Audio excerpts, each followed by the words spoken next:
Yani böyle bir toplumda böyle bir Müslüman bir toplumda böyle programların olması gerçekten yanlış ve bilerek yapılan programlar. Özellikle şu televizyon kanallarının bu programları bilerek insanları ayarlayarak veya para vererek, motive ederek böyle programlar yaptığına inanıyorum.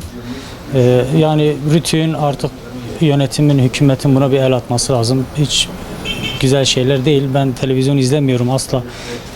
Böyle programlara denk gelmiyorum ama sosyal medyada, internette görüyoruz. Gerçekten yani yazıklar olsun diyorum. Bizim yani böyle şeylere hani hiç olmazsa izlemeyelim yani. Ancak böyle oluyor yani. İzlemeyelim yani.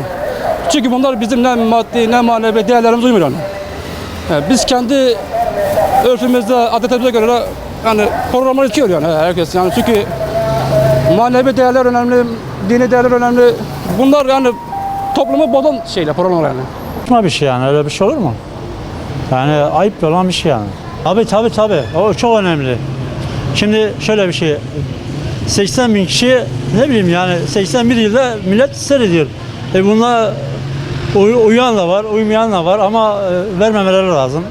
Çok saçma bir şey. Kültür yani kültür seviyesi bu kültürdür başka bir şey değildir. Eğer gerçekten yetişme tarzı sağlıklı düzenli olsaydı bunların hiçbirini yaşamazdık.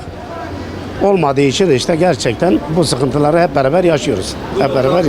Daha sıkı tutması lazım insanların, devletin, herkesin kendine düşen görev yapması gerekiyor. Yani pek fazla televizyon seyretmediğim için konuda bir şey diyemem ama doğru bir şey de değil.